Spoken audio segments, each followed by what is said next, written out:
Hello friends, Rajora academy में आपका स्वागत है। हम जो भारत का संविधान कर रहे थे तो उस सीरीज के अंदर पिछली वीडियो में अपने 300 नंबर क्वेश्चन तक हो गए थे। इस वीडियो में अपन 301 नंबर क्वेश्चन से स्टार्ट करेंगे। तो सबसे पहला क्वेश्चन देखते हैं।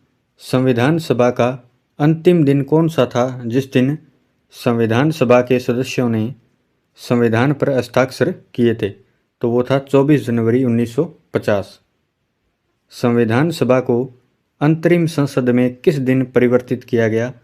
तो वो 26 जनवरी 1950 को किया गया, यानी 26 जनवरी 1950 को ये लागू कर दिया गया था। नेक्स्ट है, यदि कोई व्यक्ति अपनी इच्छा से विदेशी राज्य की नागरिकता अर्जित कर लेता है तो उसकी भारतीय नागरिकता का क्या होता है? तो भारतीय नागरिकता स्वतः ही समाप्त हो जाती है।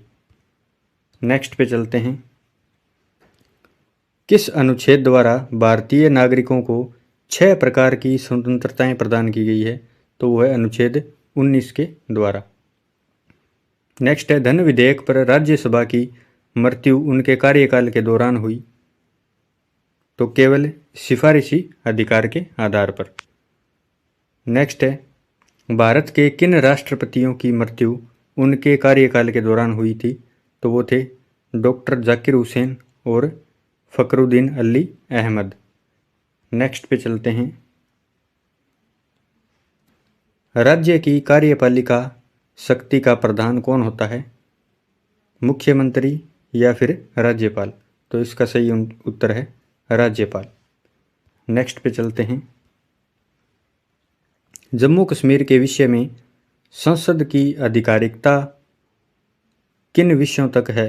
तो वो केवल संघ सूची में वर्णित विषयों तक ही है। राज्य के निम्न एवं उच्च सदन क्या कहे जाते हैं? तो निम्न सदन को विधानसभा कहते हैं और उच्च सदन को विधान परिषद कहते हैं। राज्य के लिए है ये। नेक्स्ट है, प्रधानमंत्री का व्यक्तिगत उत्तरदायित्व किसके प्रति है? तो वो है राष्ट्रपति के प्रति। नेक्स्ट पे चलते हैं। महान्यायवादी यानी अटॉर्नी जनरल का कार्यकाल कितने दिनों का होता है? तो वो राष्ट्रपति की इच्छा अनुसार होता है। राष्ट्रपति जब चाहे इनको निकाल सकते हैं। सर्वोच्च एवं उच्च न्यायालय के न्यायाधीश को सिद्ध कदाचार या असमर्थता के आधार पर हटाने का प्रस्ताव कहाँ पेश किया जा सकता है? तो वो संसद के किसी भी सदन में पेश किया जा सकता है। उस वित्त मंत्री का नाम बताइए जिसने सन 1952 में भारत का पहला आम बजट प्रस्तुत किया था? तो वो थे P.K. चन्मुखम चेट्टी। नेक्स्ट पे चलते हैं। भारतीय संविधान के निर्माण के समय संवैधानिक सलाहकार कौन थे? तो वो थे B.N. राव। नेक्स्ट है, राष्ट्रपति पद के चुनाव संबंधी विवाद को किसे निर्देशित किया जाता है? तो वो सर्वोच्च न्यायालय को निर्देशित किया जाता है। आपातकाल के दौरान किस प्रकार की स्वाधीनता के अधिकार को समाप्त या सीमित नहीं किया जा सकता है? तो वो है जीवन और शारीरिक स्वतंत्रता को। इनको समाप्त नहीं किया जा सकता आपातकाल के दौरान भी। नेक्स्ट पे चलते हैं। किसी नज़रबंद व्यक्ति को अपनी रिहाई के लिए सबसे उचित याचिका कौन सी होगी? तो वो है बंदी प्रत्यक्षीकरण। नेक्स्ट है, यदि कोई अभियुक्त अपने बचाव के लिए वकील की सहायता लेना चाहता है तो भारतीय संविधान में क्या व्यवस्था है? तो उसे अपनी पसंद का वकील करने का संवैधानिक अधिकार प्राप्त है। नेक्स्ट है, भारतीय सभा की प्रस्तावना में न्याय शब्द का प्रयोग किस अर्थ में हुआ है? तो वो सामाजिक, आर्थिक और राजनीतिक न्याय के अर्थ में हुआ है। लोकसभा में अनुसूचित जातियों के लिए अरुणाचल प्रदेश में कितनी आरक्षित सीटें हैं? तो वो है 0। भारत के संविधान में कितनी भाषाओं को राजभाषा का दर्जा प्रदान किया गया है? तो वो है 18 भाषाओं को। नेक्स्ट पे चलते हैं। संविधान के किस अनुच्छेद के अंतर्गत संघ की भाषा हिंदी और लिपि देवनागरी बनाई गई है? तो वो अनुच्छेद 343 के अंतर्गत बनाई गई है। संविधान में अंतर्विष्ट राष्ट्रीय आपात की उद्घोषणा राष्ट्रपति द्वारा अब तक कितनी बार की गई है? तो वो 3 बार की गई है। संविधान के किस अनुच्छेद में निहित प्रक्रिया के अनुसार संविधान में संशोधन करने का प्रावधान है? तो वो है अनुच्छेद 368 के तहत। नेक्स्ट पे चलते हैं। संविधान संशोधन के लिए विधेयक संसद के किस सदन में पेश किया जा सकता है? तो वो संसद के किसी भी सदन में पेश किया जा सकता है। संविधान संशोधन प्रक्रिया में क्या जनमत संग्रह की आवश्यकता है? तो जनमत संग्रह की आवश्यकता नहीं है। नेक्स्ट पे चलते हैं।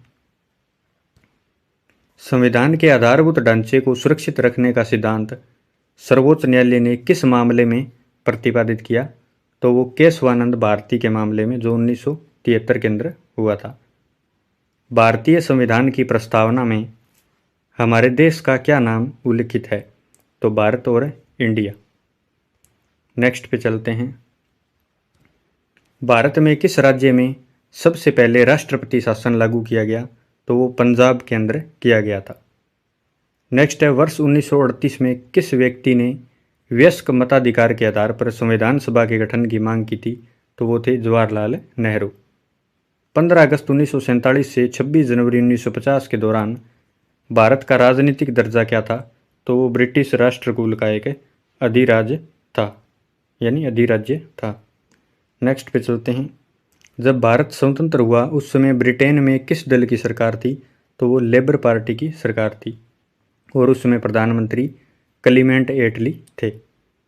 नेक्स्ट है, संवैधानिक संशोधन हेतु विधेयक सर्वप्रथम किस सदन में प्रस्तुत किया जाता है? तो ये संसद के किसी भी सदन में प्रस्तुत किया जा सकता है। ये क्वेश्चन रिपीट हो गया है। नेक्स्ट पे चलते हैं। संसद में सभी प्रकार के संवैधानिक संशोधन विधेयक प्रस्तुत करने के पूर्व क्या राष्ट्रपति की अनुमति प्राप्त करने की आवश्यकता है? तो इसमें आवश्यकता इसकी नहीं है। नेक्स्ट है, कौन राष्ट्रपति द्वितीय संसद के मतों की गणना के फलस्वरूप अपना निश्चित कोटा प्राप्त कर निर्वाचित हुए थे? तो वो थे वीवी गिरी। क्या आंतरिक अशांति के आधार पर राष्ट्रपति आपातकाल की घोषणा कर सकता है? तो नहीं कर सकता है। भारत के राष्ट्रपति को किससे वेतन दिया जाता है? तो भारत की सिंचित निधि से दिया जाता है।